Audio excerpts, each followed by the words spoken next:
Bom, vamos continuar nossa aula. Hoje vamos fazer a nossa segunda aula, uma curva que se chama catenária. Ela é um pouquinho parecida com a parábola, mas ela tem um pouquinho de gravidade e aí ela tem um shape um pouquinho diferente. Bom, vamos dar 2 cliques na tela, vai aparecer esse menuzinho na tela do Grasshopper. E aí eu escrevo catenária. Já aparece aqui. Vocês percebem que no próprio ícone dela ela tem 2 pontinhos e uma setinha para baixo, né? Vamos entender esse componente. Deixa eu aumentar aqui um pouquinho. Ele precisa de um ponto, que a gente já sabe fazer, um outro ponto, um comprimento, que a gente não pode, a gente ainda não sabe fazer, e a distância entre os 2 pontos, né, deve ser um pouquinho maior do que a distância dos 2 pontos que você deu de entrada aqui no componente. Essa é uma catenária que vai ser totalmente paramétrica. Bom, então vamos repetindo. Você pode abrir sua primeira aula e copiar, deixar tudo aberto aqui em cima. Nessa aba aqui, você pode salvar e os exercícios e copiar parte para não ficar tendo que digitar. Mas só para relembrar, né? Um ponto no Rhino com construção está na aba vetor. Vamos pegar um ponto XYZ. Se tiver diferente aqui é o display, né? Ele pode ficar com ícone e os nomes todos por extenso. E aí a gente coloca no ponto A, percebe que ele não fica ativo, né? Então vamos digitar 2 vezes na tela, digitar 5, dá Enter. Eu fiz um slide, esse slide eu já coloco na coordenada 5.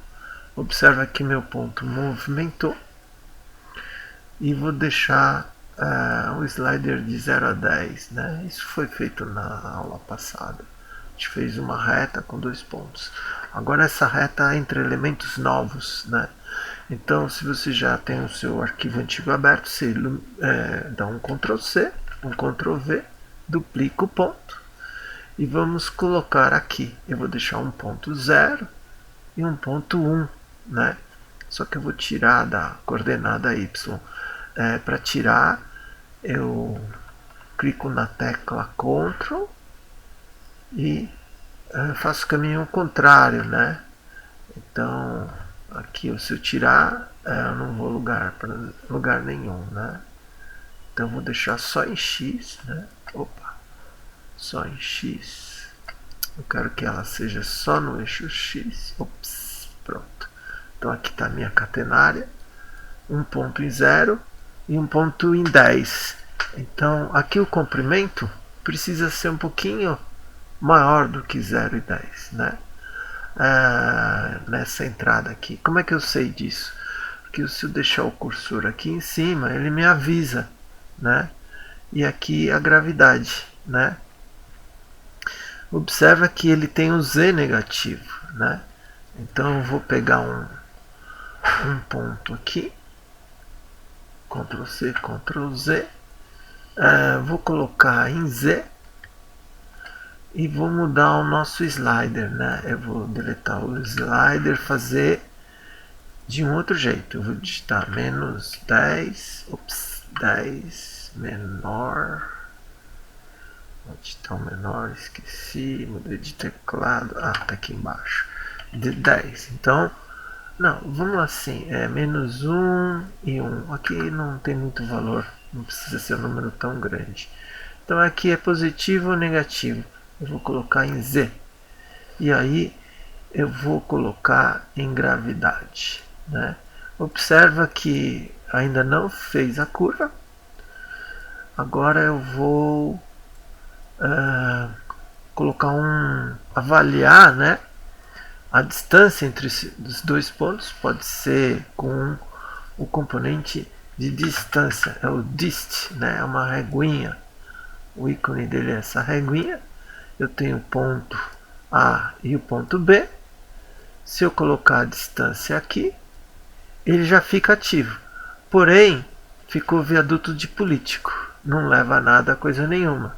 Eu não vejo uma catenária aqui, porque ele já tinha me avisado, olha, a catenária precisa de um elemento de entrada um pouquinho maior, né? Então ele não vai me dar nada aqui. Então vamos ver aqui como é que eu faço um incremento aqui para que essa distância seja um pouquinho maior, né? Então eu vou na aba matemática, eu vou pegar o componente soma, vou colocar aqui e vou colocar um número, né? Eu posso digitar um slider, né? Um slider. Ele já vem um pouquinho, olha, com 3 zeros, né?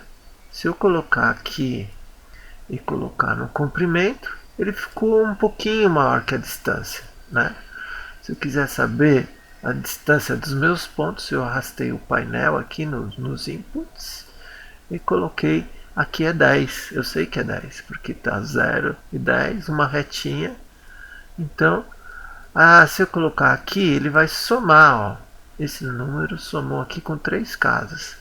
Aí minha catenária ficou ativa, olha. Eu já clico aqui, eu já vejo alguma coisa. Mas nessa vista eu não vou ver nada, porque eu pus em Z, né? Vamos deixar aqui negativo e vamos mudar de vista. Como é que muda no Rhino? Clica 2 vezes no Rhino, né? Olha, apareceu a catenária. Então veja só. Ela já vai para cima e para baixo, né? Olha aqui a curvinha dela. Então só vou aumentar um pouquinho aqui o incremento, né? O número. Eu vou pôr mais aqui, diminuir as casas, pôr o número inteiro e vamos ver o que acontece. Olha, apareceu uma catenária bonita na vista frontal, né? Na vista ortográfica frontal. E aqui eu tenho um controle da curva, olha só. Então, se a gente quiser brincar de Gaudí, ele gostava muito de catenária, a gente pode dar um bake nessa catenária, né? Aí ela deixa de ser virtual e vai ficar uma entidade no Rhino, que eu posso arrastar. Então aqui de novo, uma catenária que está em NURBS e aqui uma catenária que está paramétrica. Eu posso ajustar nos meus dados e ter um controle muito forte sobre ela, que potencializa já as propriedades estruturais dessa curva, que são muito grandes. A gente vai depois mostrar alguns exemplos na aula de alguns arquitetos que usam muito a catenária, né? Para quem desconhece a potencialidade dela, vale a pena visitar o canteiro da FAUSP. Lá o professor Reginaldo já construiu várias delas em cimento, em solo cimento. Então é isso. Até a próxima aula. Se você gostou da potencialidade desse programinha, a gente vai salvar essa aula. E por favor, dê um like que o professor agradece. Tchau, tchau.